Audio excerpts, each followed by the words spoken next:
በአሜሪካ ታሪክ የብዙ ሰዎችን ደም ካፈሰሱ እጅግ ጨካኝና አደገኛ ገጸ ባህሪዎች አሏቸው ከሚባሉ ሰዎች መካከል ስሟ አሁን ድረስ ይነሳል።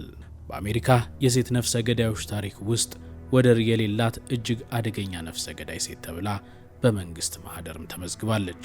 ይህ ከባድ የወንጀል ታሪክ ከዜና ርዕስ ባሻገር ያለው የገዳዩን ማንነት ለማወቅ ብዙዎች እልህ አስጨራሽ ትግል አድርገዋል። ሰላም የሐረር ግሎባል ኔትወርክ የዩቲዩብ ገጽ ተከታታዮች፣ በዛሬው ፕሮግራማችን የግድያ ንግስት ተብላ ስለምትጠራው አይሊን ካሮል ዎርንስ ታሪክ ያሰናዳንላችሁን ፕሮግራም ጀባ ልንላችሁ ወደድን። ይህንን መሳጭና አስተማሪ ታሪክ እስከ መጨረሻው እንድትከታተሉ ስንጋብዛችሁም ላቅ ያለ ደስታ ይሰማናል። ከኛ ጋር በሚኖራችሁ ቆይታ ታዲያ የዩቲዩብ ገጻችንን ላይክ እና ሰብስክራይብ በማድረግ የደወል ምልክቷን መጫናችሁን አትርሱ። ይህም የምንለቅላችሁን መረጃዎች ቶሎ ቶሎ እንዲደርሷችሁ ያስችላልና።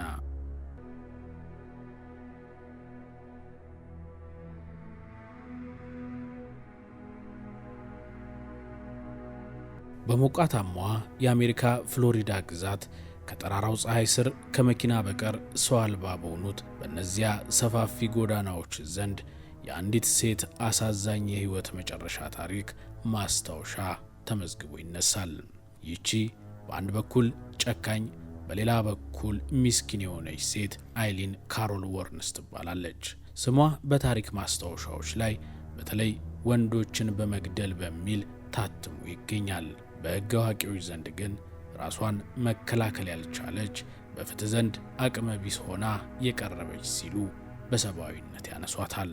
በአሜሪካ ታሪክ የብዙ ሰዎችን ደም ካፈሰሱ እጅግ ጨካኝና አደገኛ ገጸ ባህሪዎች አሏቸው ከሚባሉ ሰዎች መካከል ስሟ አሁን ድረስ ይነሳል። በፍሎሪዳ ግዛት አሁን ድረስ ተንቀሳቃሽ አውሬ፣ ሰው አዳኝና ነፍሰ በላ የሚሉ ስሞች በከተማዋ ነዋሪዎች ዘንድ እሷን ለማስታወስ የሚጠቀሟቸው መጠሪያዎቿ ሆነው ቀጥለዋል። ለ10 ዓመታት በእስር ቤት ሆና ጉዳዩ ሲመረመር የቆየችው ይህች ሴት በአሜሪካ የሴት ነፍሰ ገዳዮች ታሪክ ወደር የሌላት እጅግ አደገኛ ነፍሰ ገዳይ ሴት ተብላ በመንግስት ማህደርም ተመዝግባለች። ታዲያ ታሪክ እንዲህ እያለ ይህችን ሴት በክፉ ሲያወሳት ዘልቋል። ነገር ግን ለብዙዎች ስሟ ሲነሳ ጎልቶ የሚታወሱት በሚዲያው ገኖ የተነገሩት በእነዚህ አሰቃቂ ርዕሶች አሊያም በፍርድ ቤት ክርክር ላይ ሳለች በወጡባት ፎቶግራፎቿ ብቻ አይደለም።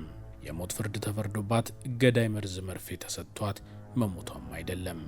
ነገር ግን ብዙዎች የማያውቁት ወይም ሆን ተብሎ ቸል የተባለ የሚመስለው ያልተነገሩት የዚች ምስኪን ሴት አስከፊ የኋላ ታሪኳ ምናልባትም ከሞት ሊታደጋት የሚችል አቅም እንዳለው የሕግ ባለሙያዎች ይናገራሉ። የአይሊን እንደ ንፋስ ከሚነፍሰው ውብ ለስላሳ ድምጿ ጀርባ ያለፈ የተደበቀ ህመሟ፣ የዕድሜ ልክ ቁስሏን ከምትሸፍንበት ፈገግታዋ አይሊንን ደስተኛና አንዴ ታይታ የማትረሳ በህሊና ታትማ የምትቀር ገጽታ ያላት ሴት አርጓት ኖሯል። ይህ ከባድ ወንጀል ታሪክ ነው። ከዜና ርዕስ ባሻገር ያለው እውነተኛ ማንነቷ ግን ምን ነበር? አይሊን ማን ነበረች? ከፈጸመችው አሰቃቂ ወንጀል ጀርባ የተደበቀው የነፍሷ ውጥረትና ጥልቅ የስሜት ቀውሷስ መነሻውን መመርመር ያስፈልጋል። አይሊን በቀላሉ ጨካኝና ርኅራኄ የሌላት ገዳይ ነበረችን? ወይስ ከተወለደችበት ጊዜ ጀምሮ የተከተላት የመከራና ሰቆቃ ሰለባ ነበረችን? በከተማው መንገድ ዳር የተገኙት ማስረጃዎች፣ ከምስሏ የወጡት ውሸቶች በሙሉ የተቆራረጡ እውነቶችን ይዘዋል። እነዚያ እውነቶች ደግሞ ሲገጣጠሙ ከምንም በላይ አስፈሪና እንቅልፍ የሚነሳ እውነትን የያዙ ናቸው። አሁን ባለን መረዳትና ግንዛቤ ግን መጠየቅ የሚገባን አይሊን ምን አደረገች ሳይሆን አይሊን ይህን ለምን አደረገች የሚለው ነው። ሰው በረከሰበትና በተዋረደበት በነዛ የፍሎሪዳ ጎዳናዎች የሴት ገላ ከጣፋጭ ባነሰ ዋጋ ለገበያ በቀረበበትና ሲገዙ ለሚያርዱት ነፍሳት ስነ ልቦና መጨረሻው ምንድነው? ይህ ሊጠየቅ የሚገባው ወሳኝ ጥያቄ ነው። Cops knew who I was. After Richard Mallory died, I left prints everywhere and they covered it up and let me kill the rest of those guys to turn me into a serial killer. አይሊን አሁን የህይወቷን ከባድ ቀንበር ከጫንቋ ለማውረድ የመጨረሻዋን ሲጋራ እያጨሰች ነው። ጥቅምት 9 2002 ዓመተ ምህረት ከጠዋቱ 3 ሰዓት ከ47 ደቂቃ ላይ ፍሎሪዳ ግዛት በአይሊን ካሮል ዎርንስ ላይ ሞት ፈርዶባታል። ለነዋሪው ህዝብና ሚዲያው ይህ ፍትህ ነበር። ለሰባቱ የተገደሉ ሰዎች ቤተሰቦች ደግሞ የፍርድ ቤት ክርክር መቋጫ። የአይሊን አሰቃቂ ወንጀል መጨረሻ የሞት ፍርድ ቢሆንም ሊሰማ የሚገባው ለሞት ፍርድ ያበቋት ጭካኔያዊ ድርጊቶቿና የፍርድ ሂደቱ እጅግ ልብ አንጠልጣይ መሆኑ ጭምር ነው። ይህ ለአደገኛ ነፍሰ ገዳይ ታሪክ የሚያበቃ ማንነት ታሪክ የሚጀምረው በ1989 በፍሎሪዳ አውራ ጎዳናዎች ላይ ሳይሆን ከዚያ በፊት ባሉት 10 ዓመታት ውስጥ በሚቺጋን ከተማ በምትገኝ የአይሊን የልጅነት መኝታ ክፍል ውስጥ ነው። በሕፃንነቷ ይህ ነው የማይባል በአእምሯና የልጅነት ገሏ ላይ ታትሞ የቀረ የበደል ማህተም ከ10 ዓመታት በኋላ ተዳፍኖና ስጋ ለብሶ በደልና ጭካኔ ራሷን አይሊንን ሆኗል። አሁን የሞት ፍርድ ተፈርዶባታል። ለመኖር ከ24 ሰዓታት በታች ብቻ ቀርተዋታል። አይሊን ከሞት በፊት ለመጨረሻ ጊዜ ቃለ መጠይቅ ለመስጠት ተቀምጣለች። ካሜራው ፊቷ ላይ አተኩሮ ይቀርጻል። ቢሆንም ስለምን እንደምታወራ ግራ አጋቢ ነበር። በቁጣና ጩኸት የተሞሉ ወሬዎቿ በፍርድ ቤት ሂደቶች ከምትታወቅበት የተረጋጋና ኮስተራ ፊቷ ጋር ፈጽሞ አይገናኝም። በምትኩ ግራ የሚያጋባና ያልተረጋጋ ፊቷ፣ የተረበሹ አይኖቿ ለሌላ ሰው የማይታዩ የሚመስሉ መናፍስቶችን የምትከታተል ትመስል ነበር። በሲጋራ ላይ ሲጋራ ትለኩሳለች። በተሰበረና በተጎዳ ድምፅ መንግስት በእስር ቤት ውስጥ በቴክኖሎጂ በታገዘ መንገድ እያስቸገራት እንደሆነ በሚያስፈራ አኳኋን ትናገራለች። ይህ ሆን ተብሎ በአየር ማስወጫ ቱቦዎች ውስጥ በሚለቀቅ ድምፅ እንደሆነና በዚያም አእምሮዋን በመቆጣጠርና በመረበሽ የአእምሮ በሽተኛ እንድትሆን እንደሆነ ጭምር ትናገራለች። ቃለመጠይቁን የሚያደርገው ታዋቂው የዶክመንተሪ ፊልም አዘጋጅ ኒክ ብሮምፊልድ ለዶክመንተሪው ማማር ምንም ትበል ምንም ልትገደል ጥቂት ሰዓታትን የቀሯትን ይህችን ሴት በትዕግስት የሚሰማትን ስሜትና ያላመነቻቸውን የወንጀል ድርጊቶች ሁሉ እስክትነግረው ይጠብቃል። ነገር ግን ይህን አሁን የሚያየውን ግራ አጋቢ ስብዕና ከጥቂት ቀናት በፊት መንግስት በእሷ ዙሪያ ከሰጠው የሙሉ ጤነኛ ናት፣ ለሞት ፍርድ ብቁ ነች ከሚለው መግለጫ ጋር እንደሚጣረስ ነገሮች ካበቁ በኋላ ተናግሮ ነበር። በአሜሪካ ሕግ መሰረት የሞት ፍርድ የተላለፈበት ወንጀለኛ ጤናማ አእምሮ እንዲኖረው ግድ ስለሚል ቀደም ሲል መንግስት አይሊን ጤናማ አእምሮ እንዳላትና ለመገደል ብቁ እንደሆነች ተናግሮ ነበር። መንግስት የሰጠው የትገደል አእምሮዋ ሙሉ ጤነኛ ነው የሚለው ውሳኔ ግን በሰዓቱ ጤናዋን ለመመርመር መንግስት የመደበው የሕክምና ዶክተር ይህን ትልቅ ውሳኔ ሲወስን የ15 ደቂቃ የጤና ምርመራ ብቻ አድርጎ መሆኑ ጉዳዩን በጥርጣሬ እንዲታይ አድርጎታል። እንስሳ እንኳ ሲገደል ለምን የሚለው የስልጡኖቹ ሀገር ይህን ትልቅ ውሳኔ ለመወሰን ግን የፈጀበት ጊዜ 15 ደቂቃ ብቻ ነበር። ጠበቆቿ ለፍርድ ቤቱ የሆነውንና እየሆነ ያለውን ሁሉ በማስረዳት የሞት ፍርዱ እንዳይፈጸም ሲከራከሩ ከምንጊዜውም በላይ አይሊን በከባድ የአእምሮ ህመም እየተሰቃየች እንደሆነና በዚህም በጣም ጉዳት ላይ መሆኗን ደጋግመው ለፍርድ ቤቱ አሳውቀዋል። የመረመራት ዶክተር ጤነኛ ናት ብሏል ብቻ የሚል መልስ እየተሰጠ የመጨረሻዋን ሰዓት ትጠባበቅ ነበር።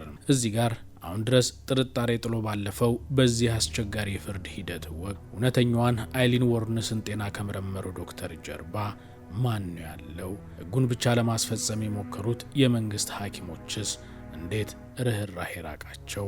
ሰዓቱ መቁጠሩን እንደቀጠለ ነው። ጥቅምት 8 ምሽት 12 ሰዓት ሞት የሚጠብቃት አይሊን 18 ሰዓታት ብቻ ቀርቷታል። አሁን የሞት ፍርዱን ለማስፈጸም በተሰጠው ትዕዛዝ መሰረት ሁሉም ነገሮች በፍጥነት ዝግጁ እንዲሆኑ ተደርጓል። Executing a person who's mad. I believe in the death penalty and I have a duty to implement the law. Eileen, life and death of a serial killer. Thanks a lot, Society, for railroading my ass. የመጨረሻዋ የሞት ፍርድ ትዕዛዝ አፈጻጸም በወረቀት ላይ በፊርማ ጸድቆ ተቀምጧል። ወደ መገደያ ስፍራ የሚወስዳት መኪናም ዝግጁ ሆኖ ይጠብቃል። ስትገደልም ማን ምን ምስክር እንደሚሆን ተመርጠው ተለይተዋል። ሁሌም ለሞት ፍርደኛ እንደሚደረገው በእስር ቤቱ ኩሽና ውስጥ ላለው ምግብ አብሳይ የመጨረሻ እራቷን በልዩ ሁኔታ ጣፋጭ ምግብ እንዲያዘጋጅ ታዘዘ።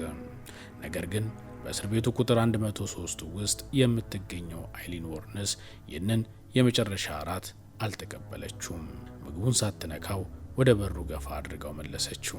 ለ10 ዓመት ከ9 ወር ከእስር ቤት ስትዘዋወር የኖረችው አይሊን የመጨረሻዋን እራት አልፈልግም አለች።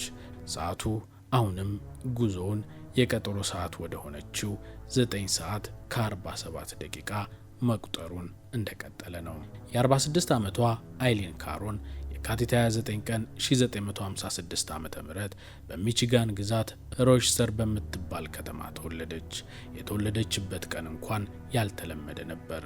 በየ4 ዓመቱ በሚመጣው ሊፕ ዴይ በሚሰኘው 366ኛ ቀናት ላይ መወለዷ ከጅምሩ ሕይወቷን የተለየ ገጽታ እንዳላበሰው ታምናለች። አባቷ ሊዮ ፒትማን የአእምሮ ህመምተኛና ሴት በመድፈር ወንጀል ስሙ ይነሳል።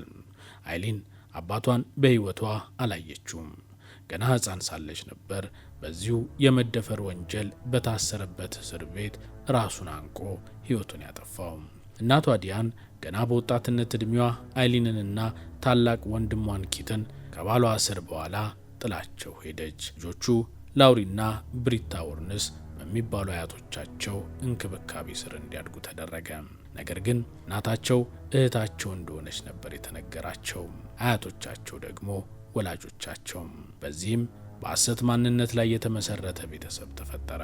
አያቷ ላውሪ ጨካኝና የአልኮል ሱሰኛ ነበር። ሴት አያቷ ብሪታም ብትሆን የተለየች አልነበረችም። ያደገችበት ቤት ለመኖር እጅግ አስቸጋሪና በሕፃንነት ዕድሜ ላለ ማንኛውም ልጅ አደገኛ ቦታ ነበር ቢባል ማጋነን አይደለም። አይሊን በሕይወቷ የደረሰባትን በደል ስትናገር በልጅነቷ ድብደባና ውርደት የዕለት ዕለት ምስዋ እንደሆነና ሁሌም በአያታቸው ከመደብደባቸው በፊት ራቁታቸውን እንዲሆኑ ከማስገደድ አልፎ የሰፈር ድመቶችን አንቆ በውሃ አፍኖ ሲገላቸው ያሳያት ነበር። በሕይወቷ ለመጀመሪያ ጊዜ ፍርሃት የተማረችው ያኔ ነበር። ገና የ10 ዓመት ልጅ ሳትሞላ ሰውነቷ ለስቃይ ብቻ እንደተፈጠረ አመነች። አይሊን በ11 ዓመቷ ትምህርት ቤት ካሉ ወንዶች ጋር ጾታዊ ግንኙነት ማድረግ ጀመረች። እንደ ሲጋራ፣ ቢራና ሌሎች እጾችንም ቀስ እያለች ገባችባቸው። በዚህ ሁኔታ ሳለች በ14 ዓመቷ ጸነሰች። ለቤተሰቦቿ የአያቷ ጓደኛ እንደደፈራት ነገረቻቸው። እርግዝናዋ እንደ ወንጀል ተቆጥሮባት ወደ መንግስት ተቋም እንድትገባ ተደርጋ በመጋቢት 1971 ዓ.ም ወንድ ልጅ ወለደች። በነገሩ የተበሳጩት አያቶቿም ልጁን ለጉዲፈቻ እንድትሰጥ አስገደዷት። ይህ በእንዲህ እንዳለ ታዲያ ከጥቂት ወራት በኋላ አያቷ ከመጠጥ ብዛት በመጣ የጉበት በሽታ ሞተች። ወንዱ አያቷም ለሕፃናት ድጋፍና እንክብካቤ የሚያደርግ የመንግስት ወይም የግል ድርጅት መጥቶ ካላገዘው አይሊንንና ወንድሟን እንደሚገድላቸው በተለያዩ ድርጅቶች እየሄደ ማስፈራራት ጀመረ። ብዙም ሳይቆይ መከረኛዋ ሕፃን አይሊን በ15 ዓመቷ ከቤት ተባረረች። መጠጊያ ያጣችው ሕፃኗ አይሊን ከድሮ ቤታቸው አጠገብ ባለ ጫካ ውስጥ በተጣለ መኪና መኖር ጀመረች። ከዚያም በሕይወት ለመኖር የምትችለውን ብቸኛ መንገድ መጠቀም ጀመረች። ይህም ሴትነቷን ለገበያ ማቅረብ ነበር። ለሷ ከዝሙት የተሻለ ምርጫ አልነበረም። በልጅነቷ በቅብጠት የጀመረችው የወሲብ ሕይወት አሁን በልቶ ለማደር ተገዳ አደረገችው። እነዚያ ሰፋፊ የፍሎሪዳ መንገዶችን ቤቷ አደረገቻቸው። ወንዶች ሳትመርጥ ለገንዘብ ስትል ትቀርባለች። አንዳንዴ ከልጅነቷ ጀምሮ የምታውቃቸውን ወንዶችም በዚህ ስራ ላይ ሆና ታገኛቸዋለች። እኩለ ሌሊት ላይ እስር ቤቱ በሲሚንቶና በብረት እንደመሰራቱ የመቃብር ያህል ዝምታው ይከብዳል። ኮሪደሩ ላይ ያሉት የፍሎረሰንት መብራቶች ያላባራ ድምፅ ያሰማሉ። አይሊን ወርንስ ካለችበት የሰመመን እንቅልፍ ነቃች። ከቅርብ ጊዜ ወዲህ ምሽቱን በንጹህ እንቅልፍ ካሳለፈች ሰንብታለች። እሷን በተለይ እያስጨነቃት ያለው ከውጭ ያለው ሳይሆን በአይምሯ የሚመላለሱ ስሜት የሚረብሹ ትውስታዎች ናቸው። የጽድ ቅጠሎች ኮሽታና የጥይት ባሩድ ሽታ፣ የሌላ ሰው ላብ ያረጠበው የመኪናውን በር ንክኪ፣ ከሩቅ ጫካ የሚሰማ የመኪና በር መዘጋት ድምፅ ከሁሉም በላይ የሪቻርድ ማሮሊ ፊት ትዝ ይላታል። ህዳር 30 ቀን 1989 ዓ.ም የ51 ዓመቱ የኤሌክትሮኒክስ ሱቅ ባለቤት የነበረውና ብዙ ጊዜ ምሽት ላይ ሴተኛ አዳሪዎችን ፍለጋ የሚመጣው ሪቻርድ ማሮሊ በፍሎሪዳ ኢንተርስቴት አንድ ምሽት ላይ ካይሊን ወርንስ ጋር ተገናኙ። በዚያ ምሽት የተፈጠረውን ከገዳይ በቀር የሚያውቅ አልነበረም። ይሁንና በ1991 ዓ.ም በፖሊስ ጥርጣሬ ውስጥ የገባችው አይሊን ለፖሊስ በሰጠችው ቃል መሰረት ሰውየውን መግደሏን አምና ከግድያም በኋላ ከሰውየው ያገኘችውን ሁሉ ይዛ እንደሄደች የእምነት ቃሏን ሰጥታ ነበር። ነገር ግን ኤሊን በፍርድ ቤት በነበረ ክርክር ሌላ አዲስ ታሪክ ተናግራለች። ሪቻርድ ማሮሊ የጉልበት ጥቃት ሲያደርስባት እሷም ራሷን ለመከላከል ስትሞክር በመጨረሻም ሲያይልባት ራሷን ለመከላከል መተኮሷን ተናግራለች። ማንም ግን ያመናት አልነበረም። አስገራሚው ነገር እዚህ ላይ ነው። ሰውየው ወይም ሪቻርድ ማሮሊ በኃይል የመድፈር ሙከራ በማድረጉ በሜሪላንድ እስር ቤት ውስጥ 10 ዓመታትን እንዳሳለፈ ታውቋል። ይህን እውነታ ግን ጠበቆቿ ሊያገኙት ያልቻሉት ማስረጃ ነበር። ሕይወቷን ሊያድን ፍርዱን ሊቀይር የሚችል ወሳኝ ማስረጃ። ነገር ግን ይህ ሁሉ እውነታ የሞት ፍርድ ከተፈረደባት በኋላ የተገኘ ነው። ሪቻርድ ማሎሪ በብዙ ጥይት ተመቷል። ከሞተም በኋላ አይሊን ወርንስ ቦርሳውንና መኪናውን ይዛ ተሰወረች። ይህን ሽጉጥ ከተጠቀመች ጊዜ ጀምሮ ግን ኤሊን ከልጅነቷ ጀምሮ ያጣችውን ደህንነትና ደካማነት የተካላት መሰላት። ከተጎጂነት ሙሉ ኃይል ወዳለው አጥቂነት ተሸጋገረች። አይሊን ሰውየውን ከገደለች በኋላ በአእምሯ ውስጥ አንድ አዲስና አስፈሪ ሐሳብ መፍጠር ጀምሯል። ይህም ሽጉጧን በመጠቀም የህይወት ወጪዋን በመሸፈን ህይወቷን መቀየር እንደምትችል ማሰብ ጀመረች። ለመዝናናት ሳይሆን ለመኖር መግደል ማለት ነው። በህይወቷ ሙሉ ስትደራደርና ስትታገል ለኖረች ሴት ይህ ከባድ ቢሆንም በተወሰነ ደረጃ የተሻለ መንገድ ሆኖ ታያት። እናም ከዚህ በኋላ ነበር የአይሊን የውድቀት ታሪክ የጀመረው። አውራ ጎዳናው ለሷ የአደን ስፍራ ሆነ።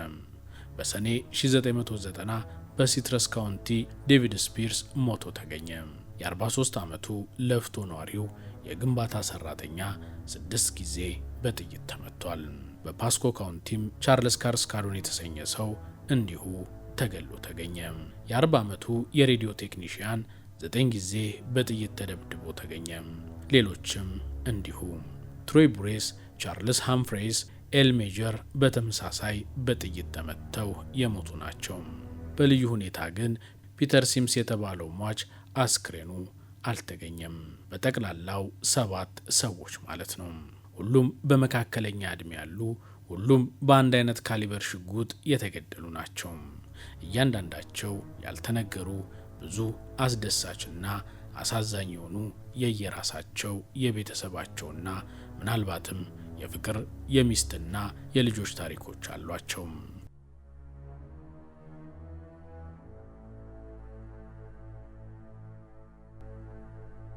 የግድያው ዘዴ በተመሳሳይ ሁኔታ ኃይል የበዛበት፣ ሟች እንዳይተርፍ ተደርጎ ብዙ ጥይት የሚተኮስበት አይነት ነበር።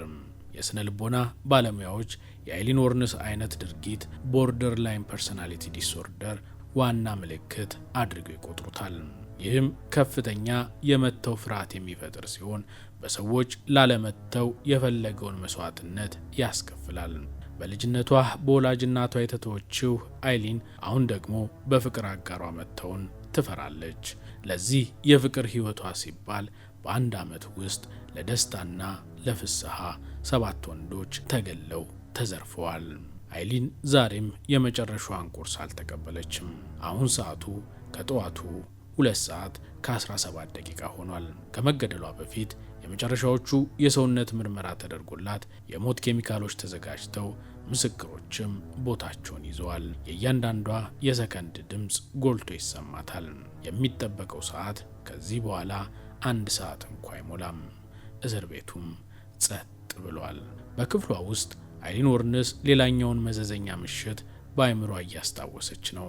ሁሉም ነገር የተበላሸበት ምሽት ሐምሌ 4 ቀን 1990 አይሊንና ፍቅረኛዋ ከፒተር ሲምስ በተሰረቀ መኪና ከቦታ ቦታ በመዞር ምሽቱን ሲዝናኑ በኦሬንጅ ስፕሪንግስ ከተማ የመኪና አደጋ ሲገጥማቸው ከመኪና ሳይወርዱ አመለጡ። ነገር ግን አንድ ምስክር በደንብ አይቷቸው ነበር። ፖሊስ የዚህን ሰው ምስክርነት ተንተርሶ በሚዲያዎች ላይ የሁለቱን ሴቶች ስዕል በማሳየት እነዚህን ሴቶች ያያችሁ እያለ ሰፊ አሰሳ ጀመረ። ፍቅረኛዋ ታይሪያ ሙር በፖሊስ ተጠርጣሪ ሆና እየታደነች መሆኗን ስታውቅ ፈራች። ለአንድ ዓመት ያክል የማያልቅ በሚመስል የገንዘብ ማዕትና መኪና እየተንሸራሸሩ በፍቅር የኖሩበት ዘመን ማብቂያ ደረሰ። ፍቅረኛዋን አይሊንን ጥላ ፔንሲልቬኒያ ወዳሉት ቤተሰቦቿ ሄደች። አይሊን ብቻዋን ቀረች። ለመግደል፣ ለመኖር፣ ለማጥፋትና ለማልማት ምክንያቷ ሆና የምትኖርላት ፍቅረኛዋ ጥላት ሄደች። ከምንም ነገር በላይ የምትፈራው ነገር ደረሰ። መተው ፖሊስ በፖርት ኦሬንጅ በሚገኘው ዘላስት ሪዞርት ባር ውስጥ አይሊን ዎርንስን አገኛት። ይህም ፖሊሶች ባደረጉት ክትትል የሟች ሪቻርድ ማሮሊ ንብረት በሆኑ ገንዘቦች እየተጠቀመች መሆኑና በጣት አሻራዎቿ ነበር በፖሊስ ክትትል በቁጥጥር ስር የዋለችው።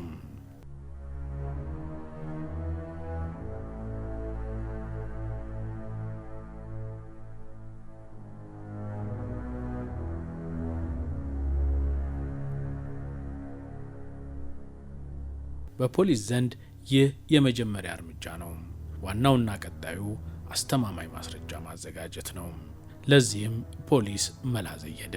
ፍቅረኛዋን ካለችበት አፈላልጎ በማግኘት በመቀጠልም ነፃ መውጣት ከፈለገች ፖሊስ አርጊ ሚላትን ማድረግ እንዳለባትና እንደ ምስክር ተቆጥራ ነፃ እንደምትወጣ ሲነገራት ፍቅረኛዋ በዚህ ሀሳብ ተስማማች። እስር ቤት ወዳለችው ኤሊን ስልክ እንድትደውል ታይሪያን በፖሊስ ታዘዘች። ኤሊን ገና ድምጿን ስትሰማ በደስታ ፈነደቀች። ሰላምታ ከተለዋወጡ በኋላም ታይሪያ ለማንም ምንም እንዳትናገሪ፣ እንዳትፈሪ፣ እንዳትጨነቂ እያለች ብዙ ዝርዝር ነገሮችን እሷን ለማበረታታት ተናገረች። አይሊን በፖሊስ ተይዛ እንኳ ጭንቀቷ ለሷ ነበር።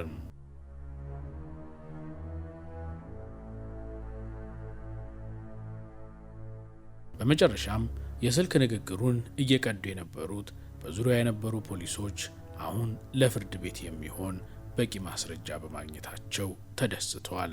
የሪቻርድ ማሮሪ ግድያ ፍርድ ቤት መቅረብ የጀመረው በጥር 1992 ዓ.ም ሲሆን ይህም ሙሉ በሙሉ የመገናኛ ብዙሃንን ትኩረት እጅግ እየሳበ ነበር። በወቅቱም የሞት ፍርደኛዋ የመጀመሪያዋ እጅግ አደገኛ ነፍሰ ገዳይ ሴት የመሳሰሉ ርዕሶች በጋዜጠኞች ብዕር የሚዘወተር ቃል ሆነ። በፍርድ ቤት ውስጥ የአይሊን ዎርንስ ሁለት የተለያዩ ማንነቶች በግልጽ ታይተዋል። የመጀመሪያው ቀላልና አስፈሪ ሲሆን እነዚህን አሰቃቂ ወንጀሎች እንደፈጸመች ታምናለች። ይህም ምንም ምስክር እንዳይኖር በማድረግ ሰዎችን ገላና ገንዘባቸውን ዘርፋ የምትሄድ ናት።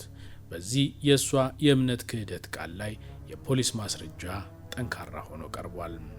የራሷን የተቀዳ የስልክ ድምፅ፣ የሟቾች ንብረትና ደረሰኞችን በማስረጃ ይዟል።